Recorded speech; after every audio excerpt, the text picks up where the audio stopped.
Welcome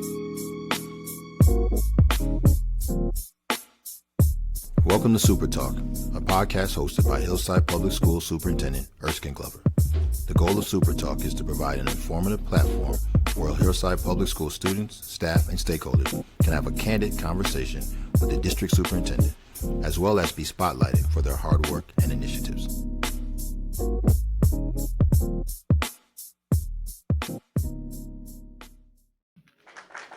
Peace, and blessings. Welcome to Super Talk with Superintendent Glover here at Hillside Public Schools.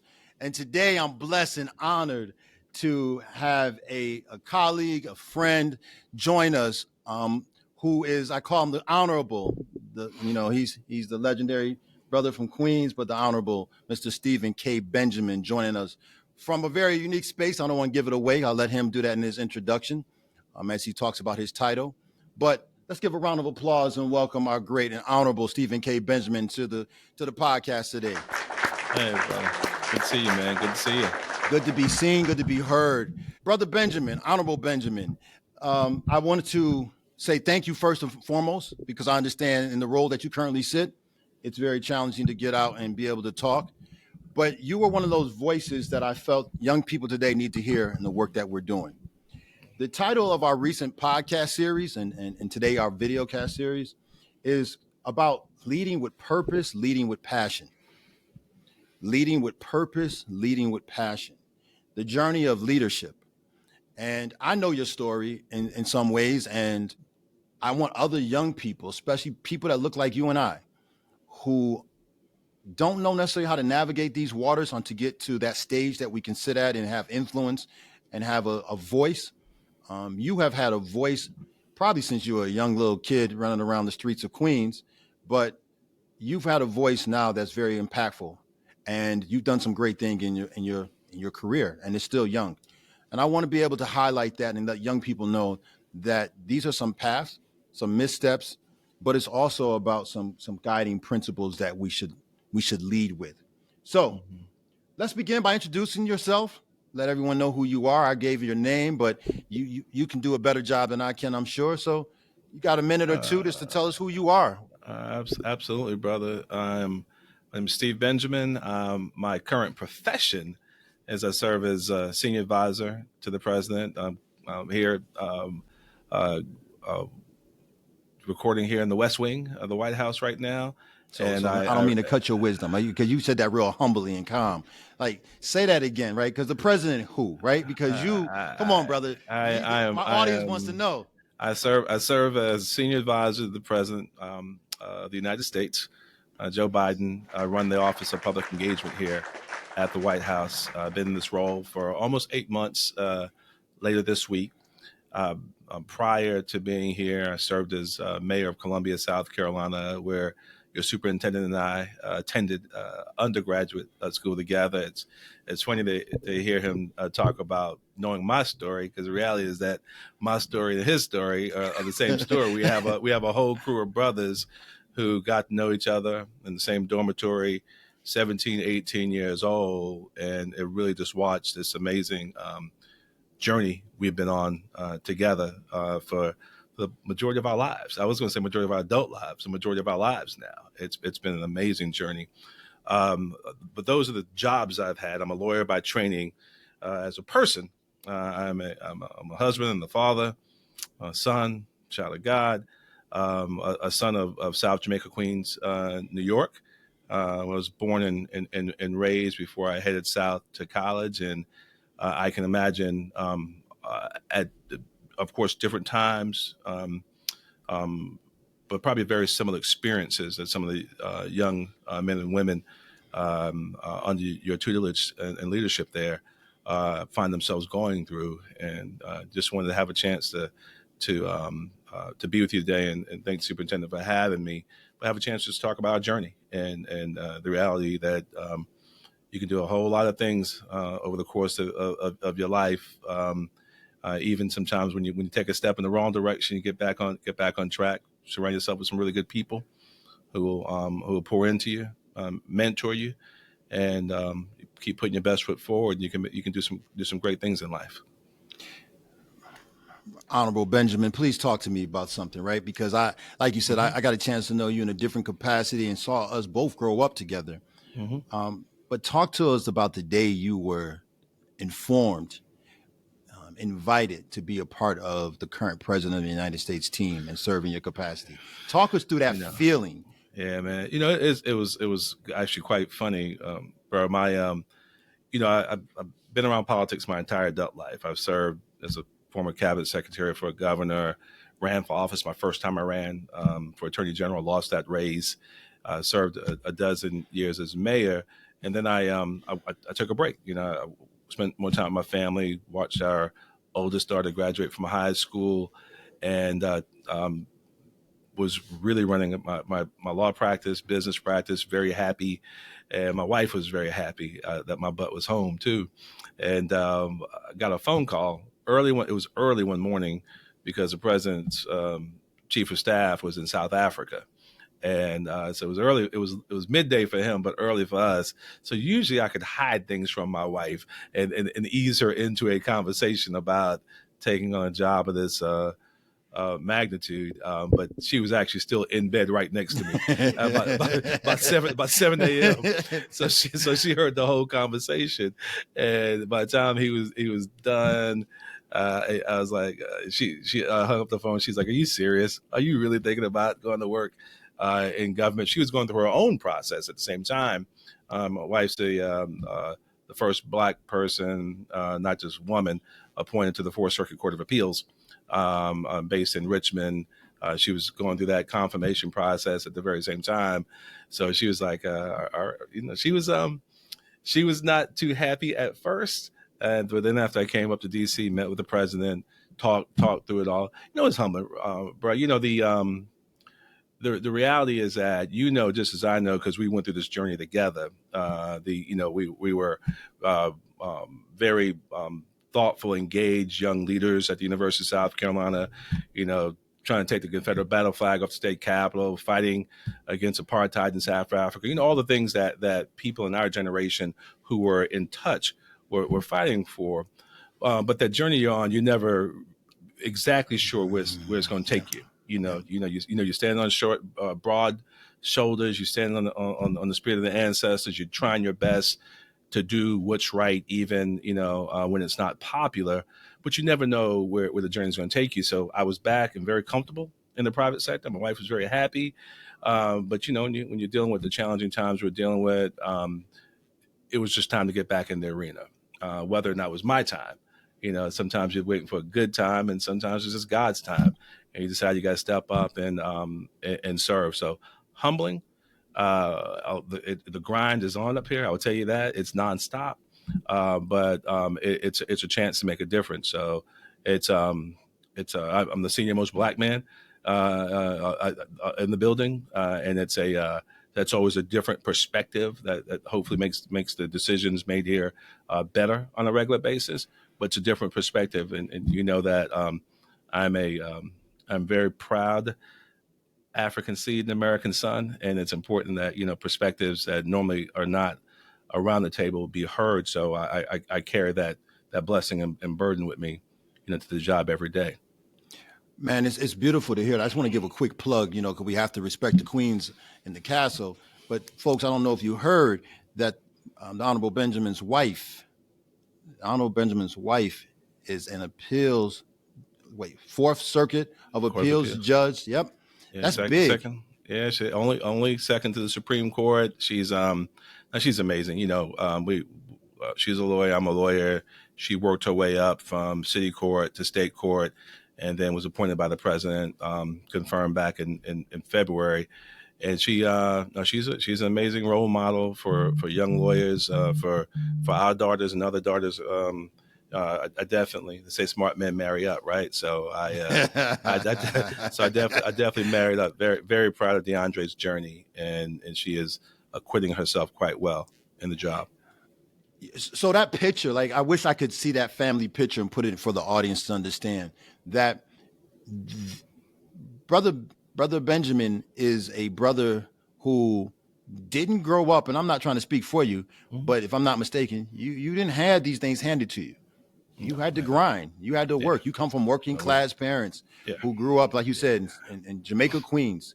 Like that journey of becoming a leader and understanding your qualities of leadership. Who inspired you? Like wow. you, who inspired you to be We, just a mindset of leadership? well, you're right. Well, you knew me when I was 17 years old, and we sometimes you get into college, and sometimes you stumble into college. And I stumbled in. I was a smart kid. Did Went from smart to doing really well in junior high school to high school, still being smart but not focused. I was suspended from high school twice. For fighting and graffiti. I had to go to night school to graduate. Now I'm saying all this not talking about me, but talking to the folks who might be looking at this. That sometimes your journey might take a zig and a zag. If you're able to get back on track, it's amazing what it can do for you. So I got lucky on standardized testing, got into college.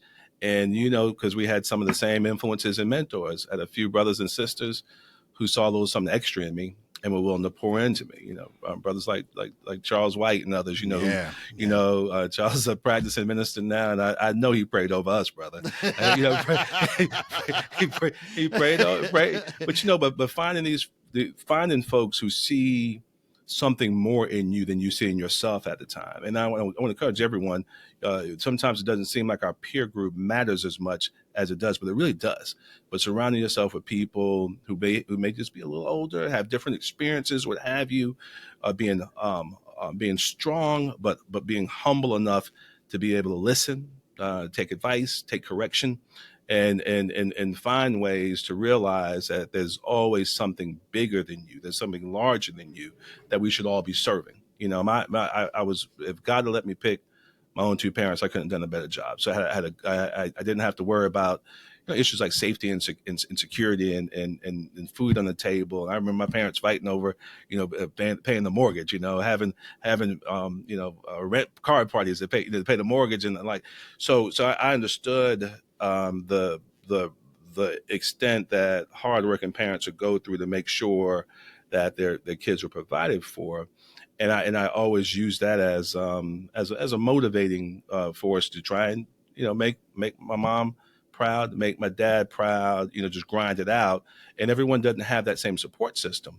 But realizing that whether you had it or not, like my dad didn't have that, but he made sure we had it. Every generation, you kind of build on the last generation. And we've just been trying to pour into our two kids, recognizing that our daughters were never going to want for anything because of us and because of their grandparents. But we realized our mission, our job was to make sure that so many other kids, not similarly situated, had the same opportunities that our kids had. And we could do that. I could be the father of the city through public Right, service and make sure right, that kids had the same opportunities. And we've leaned into it, man. And we've been blessed beyond measure, just for the opportunity to serve. And also, let me say this real clear, because I think sometimes we miss this, and also been able to create wealth as well. So sometimes people think you gotta go choose one route or the other. In the world in which we're growing up now, these amazingly young, gifted leaders that in your school district, you can do good and do well. I don't want people ever think that you can only go make money and not serve, or you can only go and serve and not make money. You can do both and do them quite well, especially in this amazing world of innovation and technology and AI. I mean, there's so many different ways to create wealth while at yeah, the very same yeah. time serve. And I want to make sure, I wanted to make sure I lifted that up for folks. Yeah, appreciate that. So for the audience out there, you got to understand something. When we talk about serving, like you said, right, it doesn't mean you serve for free, and not it's always Hmm. about money, but you Hmm. serve with a plan. If I'm not Hmm. mistaken, I don't want to speak for you. Hmm. There's a level of integrity and character that goes in serving because you Yeah. want people to capitalize on Yeah. you, not just take from you, right? Hmm. Um, so serving, I know began for you at the University of South Carolina. Yeah, man. You became the student government president. For the folks that don't understand what that means, you're talking about an African American male in the 80s, 1980s, late 1980s, early 90s, like it was 1989, 90. 1990. Yeah. Yeah, becoming the student government president of a predominantly white institution. What made you realize, Steve, that you could do that? Excuse me, Uh, Honorable Benjamin. What made you I, I, realize that? I didn't know it till I got out and campaigned for me and made sure we made sure we won it. We spent so much time. We really didn't know at that point that it was possible, but really felt that it was needed. Just some of the issues we were dealing with on campus. It's one thing to throw rocks or complain. It's nothing to get in the arena. And I love to say me. I might have been the candidate, but legitimately, I say this very seriously. Our Yeah. Superintendent Glover, we were there's a group of us, and we stay in touch to this day, and it was probably another group outside of that, but there's not an issue of importance on campus at that time that we weren't in the mix on. We were trying to change our university, which was a microcosm society, one issue at a time. If there was an issue to be raised, we're going to raise our hands. If people need to register to vote, we're going to register to vote. If somebody's house burned down, we're raising money a penny at a time, trying to help people do it. There was work to be done. And I think for me, as a 17, 18, 19, 20-year-old, I realized very early on that we could actually do the work. We could make a difference. We got empowered by the NAACP back then, gave us more latitude and leadership opportunities probably than we deserved at the time. But the more and more Nelson Rivers and others they gave us, we went and turned nothing into something, and that just continued to light this spark. Say, hey, these aren't just ideas. I could actually do something, lead, get results, help improve people's lives, legitimately represent the hopes and dreams of people who gave everything for me to have a chance to be here, to be present in this space, but also realize that I have a longer term commitment to generations yet unborn to make sure this world is better for them too. And having that veil lifted from my eyes at an early age was just really fortunate for me. And I hope and pray that some of the young folk listening here as well will realize that you are not only gifted and talented, but you have the blessing of serving as a representative of voices that otherwise might not ever be heard. And we want to encourage you to step up and have your voices heard. Always make sure that you are prepared, that you do have a plan, that you lay out a plan as to where you want to be. And sometimes you might not get exactly where you want to be, when it's time when you want to be there, but you're making a journey along the way. Recognize that time, stands still for no one. So you'll respect your time and the time of others, but also really want to make sure you dream really big about what you want to do in life. And while you're doing that, just take care of yourself on that journey. I always tell young people when I talk to them, life is like juggling balls. You get your glass balls and your rubber balls. Your glass balls are your mental health, your emotional health, your physical health, your spiritual health, your relationship with your family and friends and people that love you. And everything else tends to be a rubber ball. You drop it, it bounces back. You drop a glass ball, and you got to make sure it takes a lifetime to repair it. So with me and on this leadership journey, regardless, when I was mayor, I'd always have to remind myself, you got to correct yourself. I'm a child of God. I'm a husband and a father. I practice law to feed my family and provide for them. And then I was mayor, and keeping those priorities in order made me a much better mayor. But it's a constant process. But I will tell you, and you see these young people, man, they are so much more gifted and talented than we were at that age, man. Almost definitely. Oh man, and it just requires more and more of us investing in them, of them leaning in on mentors as well to pour into them. Brother, I need you to help enlighten some of our young people, right? Because you see it, we hear it, we read it. So many of our young people are disconnected, frustrated.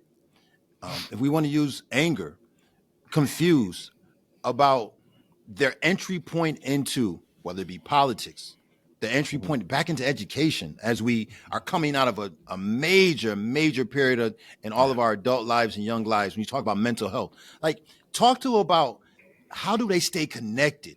Because I see it on a regular basis. You see it. You're in the nation's capital, but you're also back in Columbia, the city that you led for over a Yeah. decade. Like, talk to these young people about how to remain Yeah. steadfast and connected, because so many are frustrated and disconnected. Yeah, I think first of all we have to all acknowledge that it's much more difficult now than it was when we were growing up. When we were growing up, and certainly even our time as as young leaders, because the world is not as personal as it once was. You know, when I was a kid, and even in college, if you had a beef, if you wanted to resolve that beef, you actually had to talk to someone. Mm-hmm. It's not a discussion that could be conducted electronically, or certainly not resolved electronically. And so often we don't have the ability to dialogue with one another and realize, as anathema as this might sound to some folks, that two good people equally yoked can see the same thing very differently. And our job is to listen closely, to do as my grandmother would say, listen twice as much as we talk, listen to other people, and but make sure that your views, that your values center you on the things that you want to advocate for. But realize this, that if in fact you are not at the table, if in fact you are not voting and making sure that the voices are good or heard, if you aren't out registering people to vote and active, recognizing the sacrifices of our ancestors, many of whom are still amongst us, who gave literally everything for us to have a seat at the table, then we have legitimately dropped the ball. You got to remain engaged. You got to remain involved, because if you don't, then the people that we care the most about, the folks who have been disinvested in, who have been ignored, who've been violated, will never have a seat at the table. So I want to encourage people: stay involved, stay active, make sure your voices are heard. But that's very difficult. You now have the power of the internet and social media, where literally your voices can be heard all around the world. Use that as a tool, but the ability to actually solve problems also requires your active participation.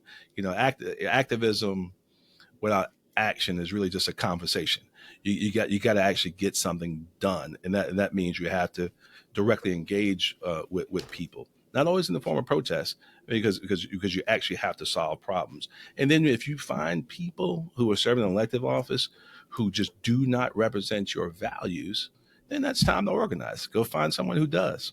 Get her get her lined up as a candidate. Go out and solicit voters, and do all the things you need to do, different ways to get involved, to use the public entities that are supposed to represent you for good.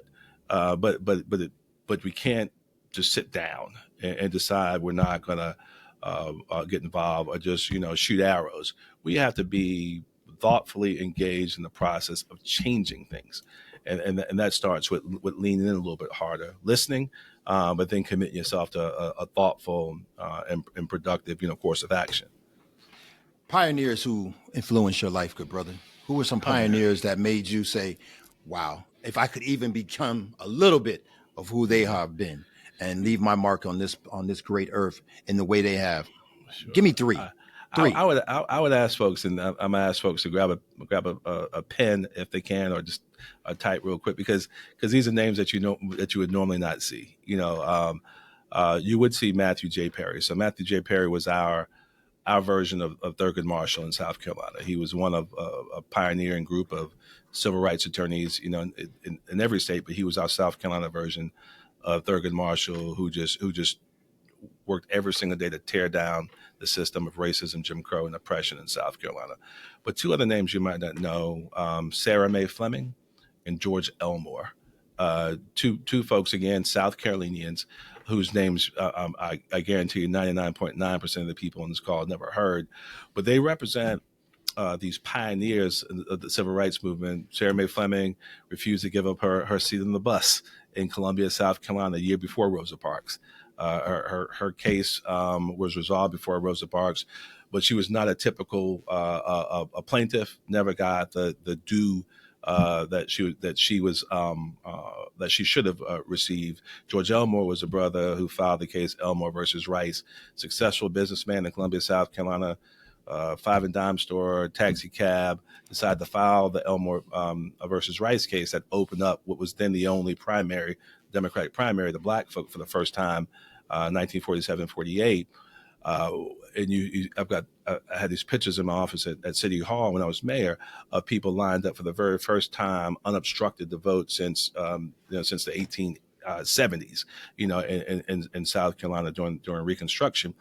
I like to highlight them in particular because they're not the names that you see in lights. They're not the names that you read about in the history books. If you Google both of them, they will. Yes. But realizing that most of the people who've made substantive change in this country and the world aren't the folks you're going to read about. They're the folks who labored in the vineyards, who kicked down doors, who suffered oftentimes abundant indignities, but they sacrificed. George Elmore lost everything, lost his business, lost his family, lost his health. And eventually the community had to raise money to build a memorial to him at Randolph Cemetery in Columbia, South Carolina.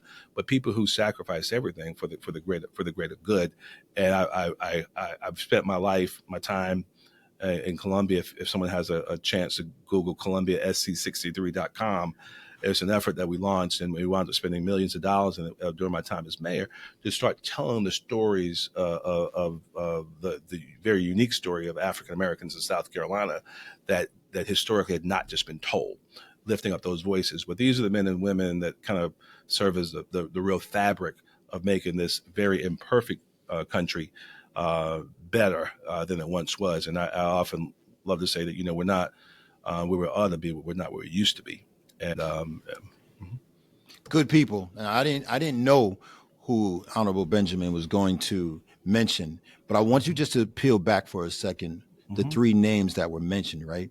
These weren't the names that you read in our history books. Nope. Right. Nope. And the purpose of me asking that question is because all of us have the capability of being Matthew J. Perry. Absolutely. All of us have the capability of being Sarah Mae Fleming and George Elmore. Yep. Like all of us have that capability, right? Yep. But it's also purpose. It's planned. And it also means sacrifice. Yeah. And young people today, you have the ability in an arena and in social media and platforms that we never had exposure to use your voice for the right reason. And then to make your mark that's lasting. Mayor Benjamin, a native of Jamaica, Queens, New York, who went to school at the University of South Carolina in Columbia, South Carolina, who chose to reside there and become a practicing lawyer, who began to rise up through politics, says that three names that you don't read about in the history books across the country, but who influence all of us today.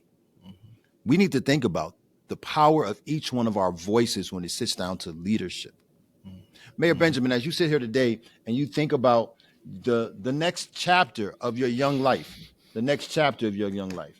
tell me what you see yourself doing or what's still left to be done in your work. I'm honestly, bro, I've spent a lot of time thinking about that right now. I love to think I've led a life of consequence thus far. I'm not trying to go on the glory anytime soon, but I want to do more work across the diaspora. Actually, there's a lot of really good things happening here in the Western Hemisphere, but want to make more durable bonds and connections with people in Africa. Almost right back to where we started, brother. Right back to where we started. So connecting those dots in a more meaningful way that helps everyone leverage the incredible 21st century opportunities that we live with each day. That, quite frankly, the precious minerals in Africa are supporting every single day. So spend a little more time as you kind of continue to challenge yourself, and I'll go back eventually to private life. I miss private life. I still got a wife. I got a wife who still likes me.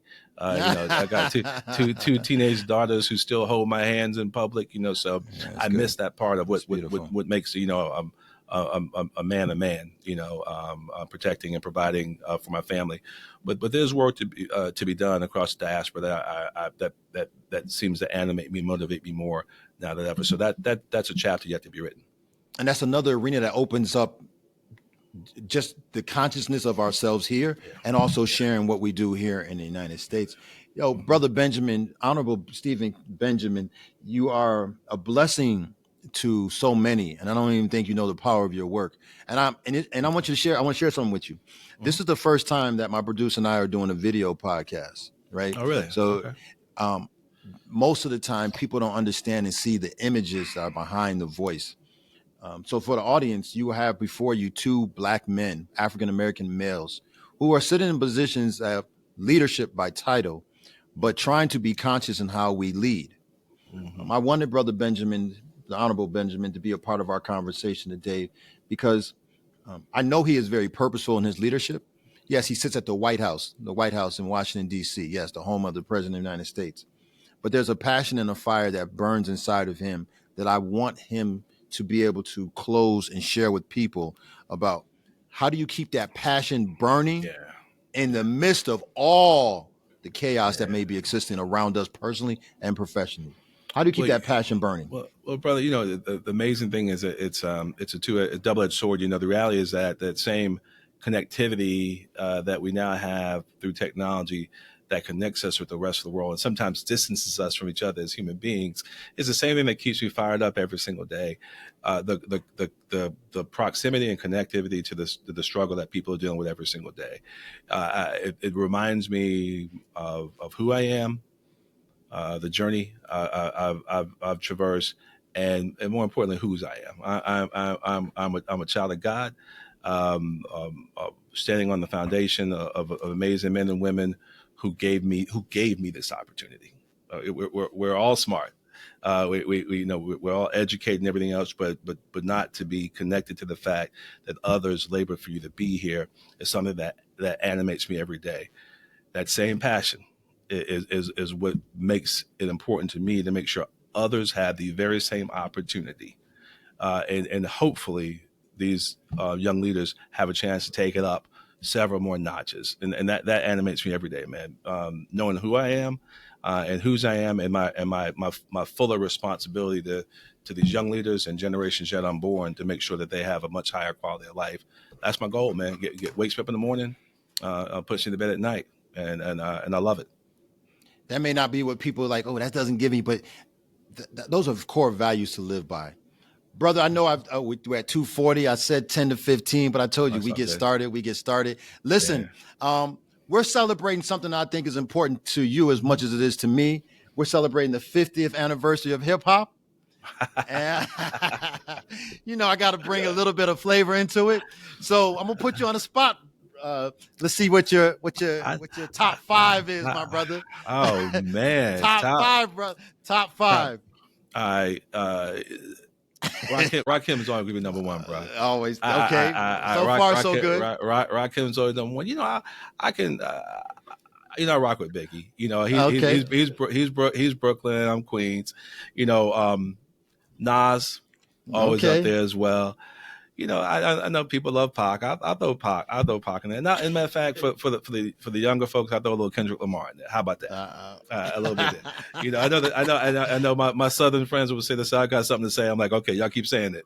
So I throw a little Kendrick, but I'm still old school. I'm still in New York, but I throw a little. Pac might be Baltimore. He might be Oakland. Who knows? But for me, it's always going to be Rakim's always going to be number one. Rakim Allah, I say it all the time. Always number Now, one. so watch how I flip this real quick, if you don't mind. I think I like to say we're hip hop babies. Oh yeah. Can you talk about how music and the culture of hip hop influenced your leadership lens? Oh man. Oh no. It. Bro, you are a lot like me in that you think about, say, the time that we are growing up. You think of 86, 87, 88, and you literally could watch your life story, the good, the bad, the ugly, enunciated in the words of Chuck D and Public Enemy. You Oh could my. hear it. You could hear it in KRS-One and Boogie Down Productions. You could hear it, even sometimes it was just fun and comical in lyrics. You could hear it in rock. And religion aside, how you could see yourself as a god or the image of God, and how it taps into the humility I talked about earlier, but also the bit of hubris that you have to survive in this world that is oftentimes coming at you every which way. So being able to see and hear vividly in the words of hip hop the pain and the struggle of the communities that you may come from, but at the very same time, seeing the overcoming and the prosperity, the strength, Yeah. and the lyrics. I mean, we could sit here, we could literally go verse for verse on music that was burned in our soul, 35 years ago, and not a week goes by that we don't feel it, So don't make old school comes on at home, my kids get sick, man. They just get sick. Dad, please, so any old school music, but no, it's defined.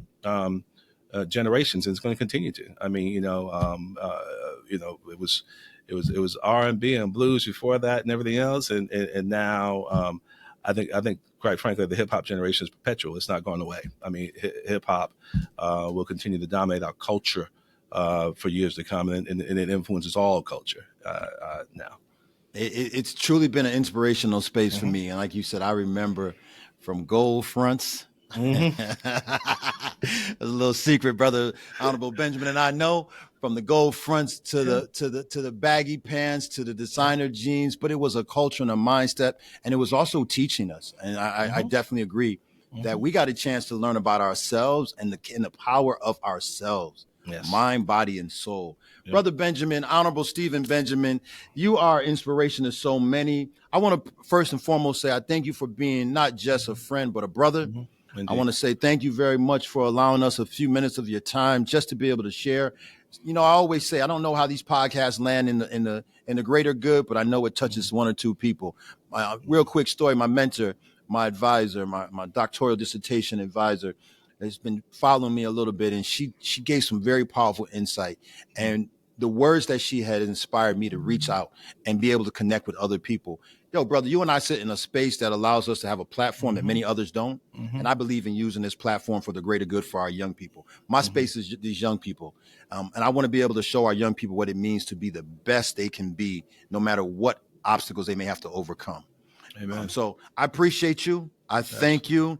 Hey, when you take that trip over to the diaspora, yo, keep a brother in mind, because I definitely want to get a chance to see my brother and what it's like over on that side of the of the water, the continent of Africa, not the country. Some people may forget that wrong, right? But yo, good brother, you do continue doing the work of the Creator. You continue doing the work, as we know we are in some trying political times. But at the end of the day, we need to have folks like you sitting at the table, because your voice, your face matters. So if no one told you, I tell you, we appreciate you. We love you. Godspeed, God grace, best to you and the family. Hillside Public Schools appreciates you very much, my brother. I'm going to let you close out with a word or two before we give out. Love you too, brother. And y'all just keep pushing, man. Keep investing in these babies. Pour into them. And young people, just know that there's a whole lot of folks out here who got your back. All right, we want to make sure you're everything that God wants you to be. So y'all just keep pushing. The Honorable Stephen Benjamin, from by way of Jamaica, Queens, New York, but a child of God, a child of this great earth, a brother, a friend, a scholar, an intellect. Yo, those are words that you might not have heard assigned to us back in the day. This is a brother who said, if I could tell the story real quickly, who said, yo, in high school, he struggled a little bit, got suspended. Look where he sits today, not as a guest, but he sits at the table. There's a place setting for him every time he walks in the room, and he maximizes it. Hillside, stand up. We thank you. Let's get it. Let's go.